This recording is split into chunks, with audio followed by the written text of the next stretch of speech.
I burst out of the house, my hands shaking as I screamed my wife's name, the air thick with the smell of wet wood and fallen leaves, my heart hammering so violently that I thought it might shatter my chest, because she was lying there on the floor, barely conscious, her lips pale and trembling, whispering for me to help, please, and I knew every second counted, yet the bridge that connected our home to the outside world, the only path for an ambulance, was completely blocked, not by fallen trees or natural debris, but by a mountain of trash, overturned furniture, and twisted metal deliberately placed there by HOA Karen, the woman who had made it her life mission to control every inch of our neighborhood, and she stood there at the edge, arms crossed, face twisted in that cold, calculated expression she wore when she believed she had power, her eyes burning with a kind of bureaucratic cruelty that had no place in a moment of human crisis, and I shouted at her, my voice cracking. My wife is dying, you can't do this. But she didn't flinch, only lifted her phone and began filming, muttering something about evidence for the committee, as if her HOA paperwork mattered more than the life of the woman I loved, and my mind raced with fear and disbelief, knowing that even if I tried to climb over the barricade, every second I lost could be fatal, and my neighbor's dog barked frantically from across the yard, the sound piercing and urgent, as if even nature itself was screaming for me to act, while Karen's shadow stretched across the bridge like a dark omen, every movement deliberate, every stance a calculated block, and I ran toward her, pulling at the trash with desperate strength, sweat stinging my eyes as my body screamed from exertion, every muscle burning, and still she didn't move, and I could hear her voice carried on the wind, calm and icy, "This is private property. You cannot pass," and in that instant panic gripped me fully, the kind of terror that seizes your chest and refuses to let go, because I realized she would rather stand there and assert authority than allow an ambulance to reach a life in peril, and I screamed again, louder this time, a guttural roar of fear and anger, but the bridge didn't yield, the debris didn't budge, and time itself seemed to stretch, dragging each moment into an eternity, my wife groaning weakly, reaching toward me, her hand trembling, and I felt an unbearable surge of helplessness, wishing I could tear the barricade apart with my bare hands, wishing someone, anyone, would intervene, wishing that the universe itself would bend to urgency, and I began frantically calling neighbors, the police, anyone who could move her, and still Karen remained unmoved, her stance rigid, as if the world itself existed only to be obstructed by her, and the sound of distant sirens reached my ears, faint but growing, and I fought. The unbearable mixture of hope and terror because I knew every moment still mattered, and then a branch cracked beneath my foot, sending a shower of leaves into the air, and Karen looked up, but instead of yielding, she raised a hand to signal me back, a command that felt like a slap to the face, and I froze for a heartbeat, realizing the absurdity and cruelty of it, that my wife's life, the very thing that should eclipse every petty HOA regulation, had become a pawn in her world of control. And I felt my chest tighten, lungs burning as I made a snap decision, summoning every ounce of strength and rage and desperation, and I charged forward, throwing myself against the pile of trash, wood splintering under my hands, metal scraping against skin, and Karen screamed something incoherent about trespassing, her voice shrill, echoing across the bridge, while my mind focused only on my wife's fading life, on the fleeting seconds that might never come back, on the urgency that made rational thought impossible, and with a final heave, I managed to create a narrow path just enough for me to rush to her side, lifting her trembling body into my arms, feeling the fragility of her frame as though I were holding glass, and the sirens were closer now, the lights flashing through the trees like salvation, and I carried her across the uneven wreckage, each step a battle against exhaustion, against fear, against the unthinkable, and finally reached the far side where the paramedics could reach us, their hands taking over, machines beeping, voices calm but urgent, and as the ambulance doors closed around her, I turned back, gasping, trembling, and saw Karen standing there, silent now, the weight of reality perhaps dawning on her, but it was too late. My wife was safe for the moment, and yet the fire that had been ignited in me that day, the memory of her deliberate obstruction of life itself, would never fade, setting the stage for a confrontation that could no longer be avoided, a reckoning that would extend far beyond that bridge and far beyond her imagined authority, because some lines, once crossed, can never be ignored. The moment the ambulance doors slammed shut behind my wife, I felt a mixture of relief and rage twisting in my chest like a storm, but there was no time to breathe, because as I turned back toward the bridge, my eyes locked on HOA Karen, who had not moved, who was standing there like a sentinel of chaos, her phone still raised as if recording the moment she had nearly obstructed a life, and something inside me snapped, a raw, unrelenting fury that propelled me forward, straight into the heart of the conflict, because no one, not the HOA, not a board of self-important neighbors, not even the laws they pretended to uphold, had the right to stand between life and death. And as I approached, Karen's expression shifted from smug satisfaction to cold calculation, her eyes narrowing as though she had finally recognized that her little act of domination had ignited something far larger than she could control. And I saw the neighbors gathering at the edges of their lawns, some whispering, some filming, all frozen in the tension of the moment, the weight of the scene pressing down on every one of us like a tangible force. And I knew that every decision I made now would ripple through this neighborhood for years, leaving scars on more than just property lines, because this was no longer a simple dispute. It was a battle over morality, over the right to act when someone's life hung by a thread. And as I crossed the remainder of the debris-strewn bridge, my hands trembling but fists clenched, I realized that Karen's facade of control was thinner than I had ever imagined. That beneath the perfect blonde hair and polished shoes lay a person entirely driven by ego and fear, and I saw the momentary flicker of hesitation in her stance as she realized that authority cannot hold against desperation, cannot hold against the raw human instinct to save a loved one. And I remembered the way her hands had refused to move the trash, the way she had filmed rather than helped, the way she had laughed in bureaucratic triumph while my wife's life teetered on the edge, and it all fueled a fire I could not extinguish, a determination that no law, no regulation, no board could ever suppress. And I felt the weight of years of pent-up frustration with HOA tyranny crushing down on me, all the petty fines, all the threats, all the invasions of privacy and arbitrary rules,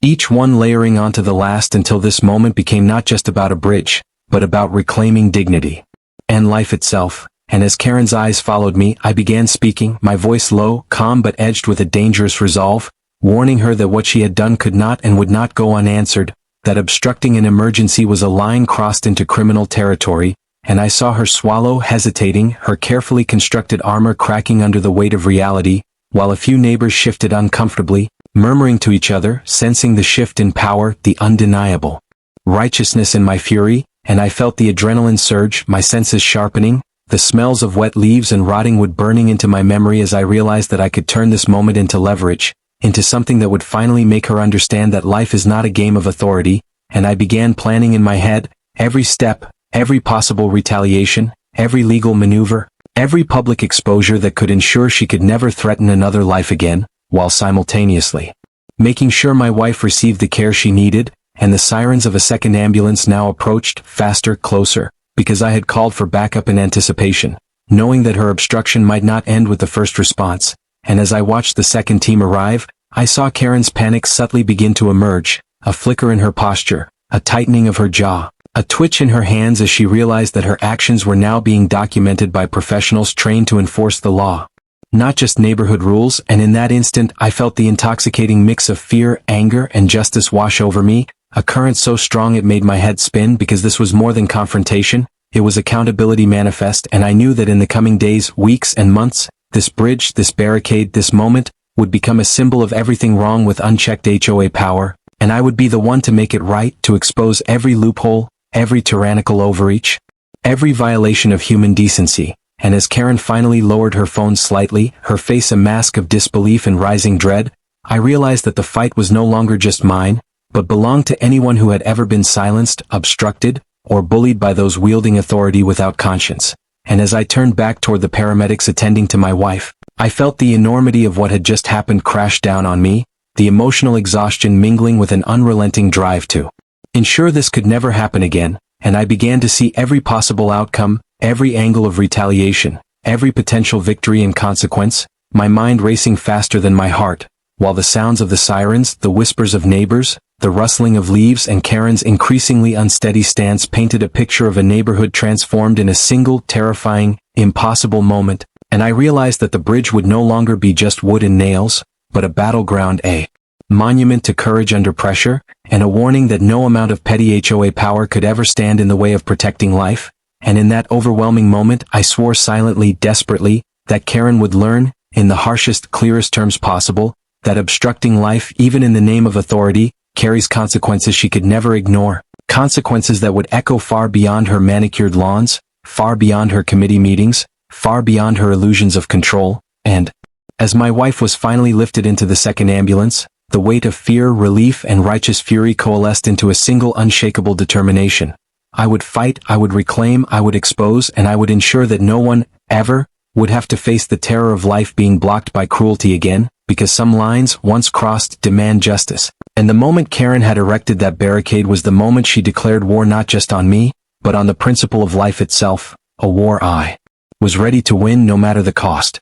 The hospital hallway felt colder than any winter night I had ever known, the fluorescent lights buzzing overhead as if even the building itself was holding its breath. And as I stood there with my hands stained from dirt and splintered wood, replaying the image of that blocked bridge over and over in my mind, I realized the true damage wasn't just what Karen had done in that moment, but what she had revealed about the kind of power she believed she had over human life. Because while doctors fought to stabilize my wife behind closed doors, my phone vibrated relentlessly with messages, notifications, and voicemails, and it didn't take long for the truth to hit me like a blow to the chest. The HOA had already begun rewriting the narrative, already sending emails to residents claiming the bridge obstruction was a safety measure, already positioning Karen as a protector rather than the obstacle she had been, and something inside me hardened, a quiet, lethal resolve settling in as I realized this was no longer just about my family but about stopping a system that allowed a single person's ego to override compassion, urgency, and law. And as I sat there staring at the scuffed floor tiles,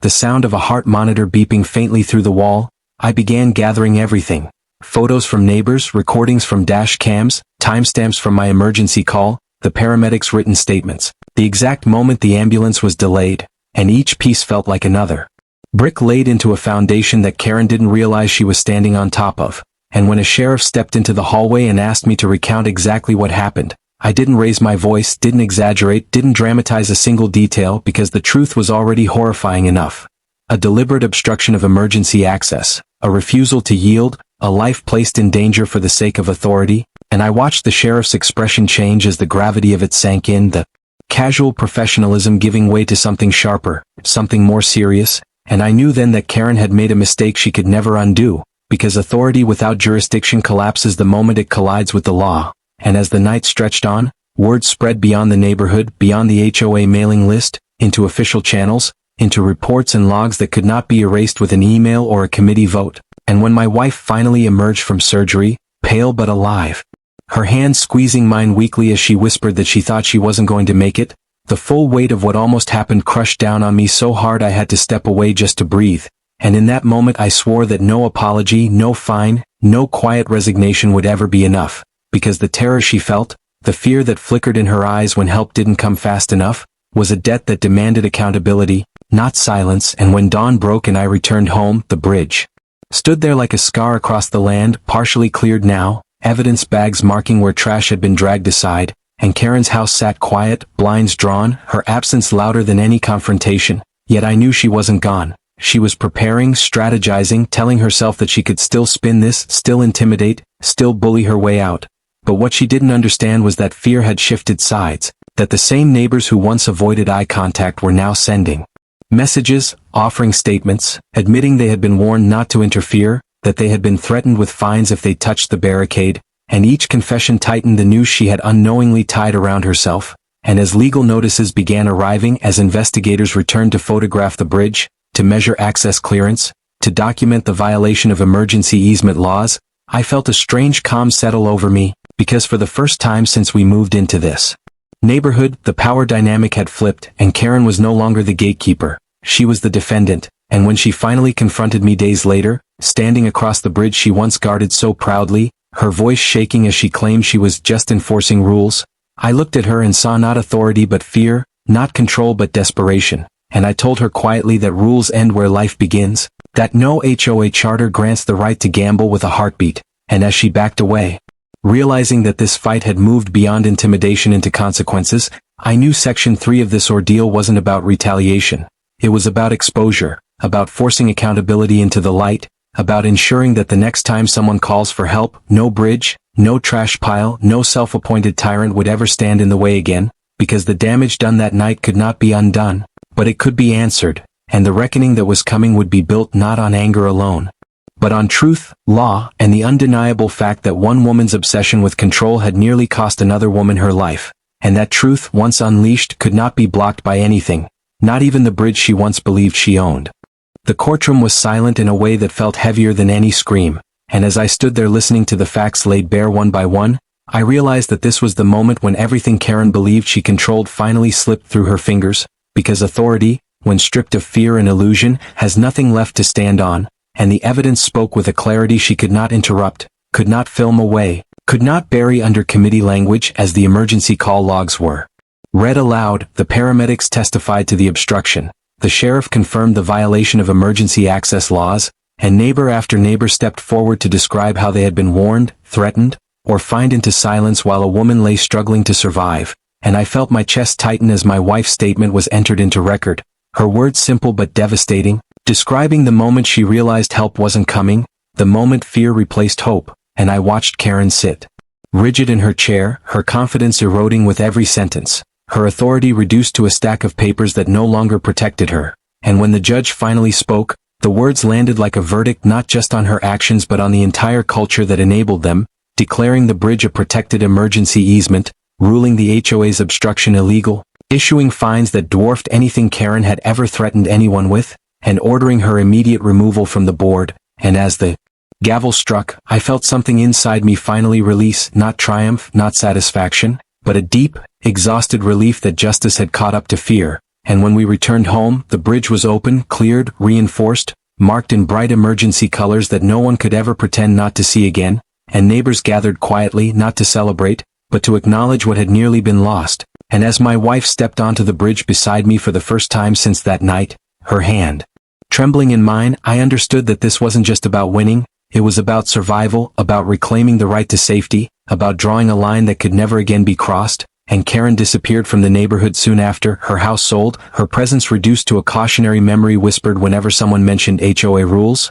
and life slowly returned to something resembling normal. But it was a normal forever changed because now the bridge stood as proof that power without humanity collapses, that control without compassion becomes a crime, and that when life is on the line, no rulebook, no title, no self-appointed authority can stand in the way without consequence. And as I watched an ambulance cross that bridge months later for another emergency, unobstructed, unchallenged, moving freely toward someone in need, I felt the quiet certainty that what we fought for mattered, that the fear my wife felt had not been wasted, that the stand we were forced to take had protected lives we would never know, and in that moment, with the sound of sirens fading into the distance, I knew this story wasn't about an HOA or a bridge anymore. It was about the cost of silence, the danger of unchecked power, and the truth that no one has the right to block the path between life and survival, ever again.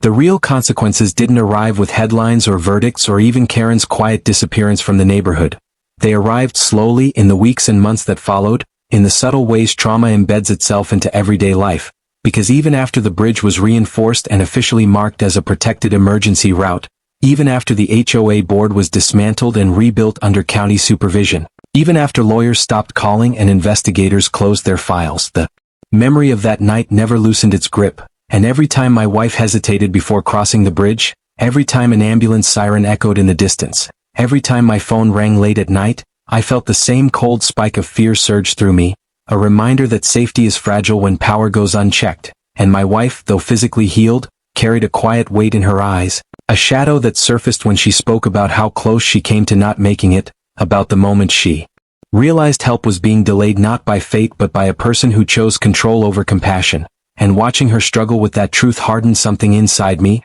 transforming anger into responsibility, because I understood then that justice doesn't end when punishment is handed down. It endures only if systems change, if safeguards are reinforced, if silence is replaced with vigilance, and so I attended county meetings, emergency planning sessions, zoning hearings I never imagined I'd sit through, pushing for clear emergency access protections, mandatory override authority for first responders, and penalties severe enough to make obstruction unthinkable, and I saw other residents, people who once avoided confrontation, begin to speak, sharing stories of intimidation, fines, and threats they had endured quietly for years, realizing now that what happened to my wife could have happened to any of them, and that realization rippled outward, reshaping not just our neighborhood but others like it as policy revisions spread, as HOAs were forced to acknowledge limits they had long ignored, and yet, despite the progress, despite the reforms, despite the quiet victories, the cost remained deeply personal, because there are moments late at night when my wife still wakes suddenly, gasping,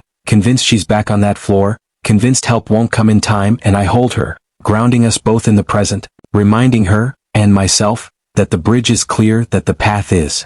Open, that what nearly happened will not be allowed to happen again, and standing there in the dark, listening to her breathing steady, I know that this story was never really about Karen or the HOA or even the bridge itself, but about how easily humanity can be overridden by ego if no one stands up, and how terrifyingly thin the line is between order and cruelty when rules lose sight of purpose. And if there is any meaning to what we endured, it's this: that vigilance must outlive outrage, that justice must be guarded long after the courtroom empties, and that life, fragile, irreplaceable, sacred, demands defenders willing to confront power when it forgets its limits, because bridges are not just structures of wood and steel, they are promises, and the night that promise was broken changed us forever, but it also ensured that it would never be broken again. What stayed with me most was not the image of Karen standing on that bridge or the sound of sirens fighting against distance, but the realization of how close we came to becoming another quiet tragedy buried under paperwork and excuses, because once life brushes that edge, it permanently alters the way you see authority, safety, and silence, and even as the neighborhood settled into an uneasy calm, I could feel the aftershocks everywhere, in the way people hesitated before enforcing rules, in the way emergency vehicles slowed instinctively as they crossed the bridge as if remembering resistance, and in the way my wife and I began measuring our days not by routine but by preparedness, double-checking phone batteries, rehearsing routes, memorizing numbers we hoped never to dial again. And I understood then that trauma doesn't announce itself loudly, it lingers quietly, reshaping behavior, reshaping trust, reshaping the meaning of home. And there were nights when I walked that bridge alone, running my hand along the reinforced railings, staring down at the water below, replaying the alternate ending that almost happened, the one where help arrived too late, the one where I stood on the same bridge but with grief instead of anger, and the weight of that possibility pressed so hard on my chest that I had to stop and breathe, reminding myself that survival is not just luck but the result of confrontation, of refusal, of saying no when power tries to overstep. And slowly, something else began to change, something quieter but stronger, as first responders stopped to talk, thanking us for pushing the issue, telling us how often access delays happen and how rarely anyone fights back. And hearing that filled me with a sober clarity rather than pride, because it meant this wasn't an isolated incident but a warning sign. And as months passed, the bridge became more than a crossing. It became a marker, a reminder etched into the landscape that life must never be subordinated to ego. And when new families moved into the neighborhood and asked about the bright emergency markings and reinforced signage, the story was told carefully, not as spectacle, but as caution. And each telling reinforced the lesson that rules exist to serve people, not endanger them. And watching my wife slowly reclaim confidence, walking alone again, laughing without fear, trusting the world just enough to live fully, I knew the fight had been worth every sleepless night, every confrontation, every moment of doubt, because some victories are not measured in punishment or publicity but in the quiet continuation of life. And as I stood beside her one evening, watching the sun dip behind the trees while an ambulance crossed the bridge smoothly in the distance, unobstructed and unquestioned, I felt a deep, grounding certainty settle in my bones, that what almost broke us had instead reshaped us into guardians of something larger than ourselves, and that as long as this bridge stood open, as long as vigilance remained alive, as long as someone was willing to stand in the way of cruelty masquerading as authority, then what happened that night would not define us by fear, but by the resolve to ensure it never happens again. There is a kind of silence that only comes after you've stared disaster in the face and lived, a silence that isn't peaceful but watchful, and that silence settled over our lives long after the headlines faded and the officials stopped calling, because survival leaves behind responsibility whether you ask for it or not. And I came to understand that what happened on that bridge was not an isolated act of cruelty but a symptom of something far more dangerous, the belief that power answers only to itself. And once you've seen how close that belief can come to killing someone you love, you cannot unsee it, cannot ignore it, cannot retreat into comfort. And so I began speaking when others stayed quiet, documenting when others shrugged, pushing when others feared backlash, not because I wanted attention or recognition, but because I knew exactly how it feels to stand helpless while someone blocks the path to life. And that knowledge reshapes your spine, straightens it, hardens it, and even when people told me to let it go, to move on, I couldn't, because moving on without change is how the same harm repeats itself under a different name, a different board, a different excuse. And my wife understood this more than anyone, her survival carrying a gravity that words could never fully capture, because every step she took forward was a reminder that she almost didn't get the chance. And together we learned to live with that awareness not as fear, but as vigilance, teaching ourselves that safety is not guaranteed by rules or titles but by the willingness of ordinary people to challenge authority when it forgets its limits. And sometimes, late at night, I still dream of the bridge blocked, of my voice breaking as I shouted for help, of time stretching thin and cruel, and I wake with my heart racing. But then I listen to my wife breathing beside me, steady and alive, and I remind myself that we changed the ending, that the story didn't end in loss because someone refused to accept obstruction as inevitable, and that realization carries weight, because it means anyone can be placed in that moment, forced to choose between submission and action, and not everyone will choose correctly unless the path has already been cleared by those who came before. And now, when I cross that bridge, I don't see wood and steel anymore. I see a boundary between indifference and responsibility, a reminder etched into the landscape that rules without humanity become weapons, and that silence can be just as deadly as intent. And if there is one truth carved permanently into me by that night, it is this. When life is on the line, there is no authority above compassion, no regulation above urgency, no excuse strong enough to justify delay, and anyone who forgets that truth should remember this story, because bridges are meant to be crossed, not controlled, and no one, no board, no title, no self-appointed guardian, ever has the right to decide who gets to live on the other side.